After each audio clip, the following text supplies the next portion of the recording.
রমজানের দোয়াটি 7 বার আপনি পাঠ করুন, সকল হাজত পূরণ হয়ে যাবে।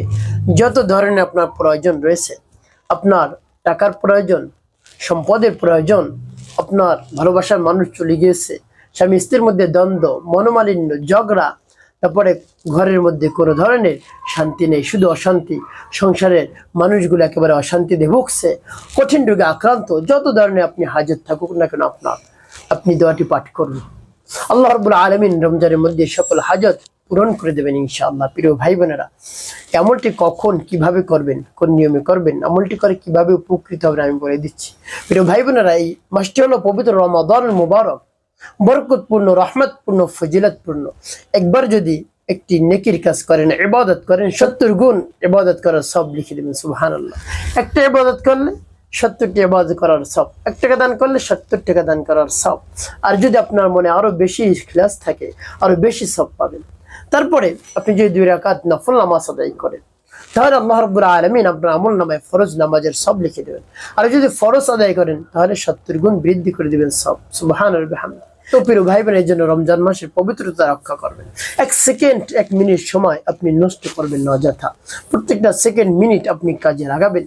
প্রিয় ভাই বোনেরা, তাহলে আল্লাহ রাব্বুল আলামিন রমজানের মধ্যে আপনার সকল সমস্যার সমাধান করে দেবে ইনশাআল্লাহ। প্রিয় ভাই বোনেরা, এই দোয়াটি আপনি পাঠ করুন 7 বার, রমজানেই আপনার হাজত পূরণ হয়ে যাবে ইনশাআল্লাহ। তাহলে এখন বলে দেব কিভাবে আপনি এই দোয়াটি পাঠ করবেন। যে কোনো নামাজের পর আপনি এই দোয়াটি পাঠ করতে পারেন, বা অন্য যে কোনো সময় করা যাবে। তবে নামাজের পর করলে তো আপনার ওযু করতে হবে না, আপনার ওযু থাকবে। অন্য যে কোনো সময় যদি আপনি করেন, তাহলে পূর্বে ওযু করতে হবে, উত্তম পোশাক পরিধান করে নির্জন একটি জায়গায় কিবলামুখী হয়ে বসবেন। তারপরে আপনি আপনার জীবনের গুনার কথা স্মরণ করে ক্ষমা প্রার্থনা করবেন। আস্তাগফিরুল্লাহ, আস্তাগফিরুল্লাহ, আস্তাগফিরুল্লাহ, বা পূর্ণ ইস্তিগফারটি আপনি পাঠ করতে পারেন। আস্তাগফিরুল্লাহ রাব্বি মিন কুল্লি যামবি ওয়া আতুবু ইলাইহি লা হাওলা ওয়া লা কুওয়াতা ইল্লা বিল্লাহিল আলিয়্যিল আযীম। এভাবে ইস্তিগফার আপনি পাঠ করবেন।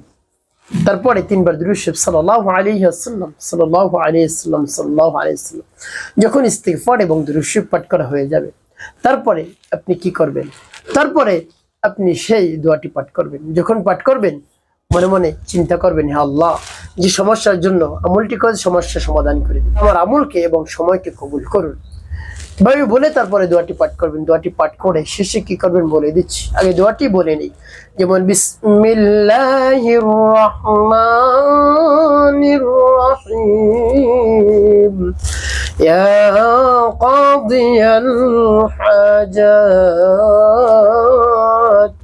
ইয়া কাদিয়াল হাজাত, ইয়া কাদিয়াল হাজাত। পাঠ করে হয়ে যাবে, একটু সেকেন্ড। তারপরে আপনি আবার পাঠ করবেন, ইয়া কাদিয়াল হাজাত, ইয়া কাদিয়াল হাজাত, ইয়া কাদিয়াল হাজাত। পাঠ করে সবাই। তারপর আপনি মনে দরদ নিয়ে আবার পাঠ করবেন, ইয়া কাদিয়াল হাজাত, ইয়া কাদিয়াল হাজাত, ইয়া কাদিয়াল হাজাত। পাঠ করে সবাই। প্রিয় ভাই বোনেরা, গুনে গুনে 7 বার আপনি পাঠ করুন। একেবারে দরদ নিয়ে, বিশ্বাস নিয়ে আপনার সমস্যার সমাধান হবে ইনশাআল্লাহ। প্রিয় ভাই বোনেরা, যা চাইবেন তাই আপনি পেয়ে যাবেন রমজান মাসের মধ্যে। চেয়ে দেখুন না, আমলটি করে দেখুন না, বিশ্বাস রেখে। এভাবে আমলটির শেষে কি করবেন?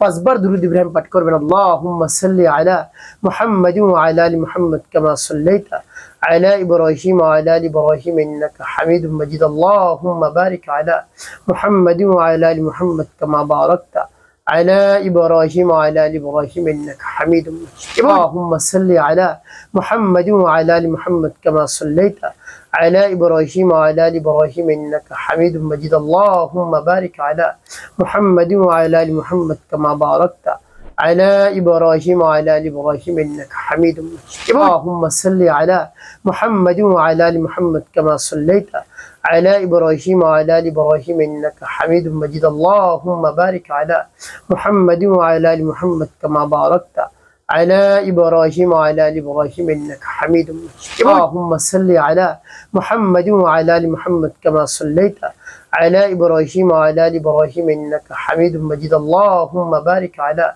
محمد وعلى آل محمد كما باركت على إبراهيم وعلى آل إبراهيم إنك حميد مجيد এভাবে যখন দুরূদ ইব্রাহিম পাঠ করা হয়ে যাবে তারপর দুটি ফুল প্রিয় ভাই বোন আপনার আমলটি করা শেষ আপনি ওই স্থানে বসে আল্লাহ রাব্বুল আলামিনের দরবার হাত উত্তোলন করবেন আপনার যত ধরনের প্রয়োজন রয়েছে ভালোবাসার মানুষ চলে গিয়েছে স্বামী স্ত্রীর মধ্যে দ্বন্দ্ব মনোমালিন্য ঝগড়া সংসারে শান্তি নেই অভাব অনটন লেগেই রয়েছে আপনার চাকরি নেই চাকরিটা চলে গিয়েছে আপনার সন্তান কথা শুনে না অবাধ্য তারপরে আপনার স্ত্রী কথা শুনে না স্বামী কথা শুনে না স্ত্রী পরকীয়ায় লিপ্ত স্বামী পরকীয়ায় লিপ্ত এরকম সমস্যার মধ্যে যদি আপনি পড়ে যান তাহলে আল্লাহ রাব্বুল আলামিনের কাছে বলবেন বিশ্বাস নিয়ে হে আল্লাহ সব সমস্যার সমাধান করে দিন অবশ্যই আল্লাহ রাব্বুল আলামিন আপনার সকল সমস্যার সমাধান করে দিবেন প্রিয় ভাই বোনেরা একটি কাজ করতে হবে 5 ওয়াক্ত নামাজ আপনাকে আদায় করতে হবে মানুষের কল্যাণে খিদমতে কাজ করবেন অবশ্যই আপনার জীবন হবে সুখময় এবং শান্তিপূর্ণ ইনশাআল্লাহ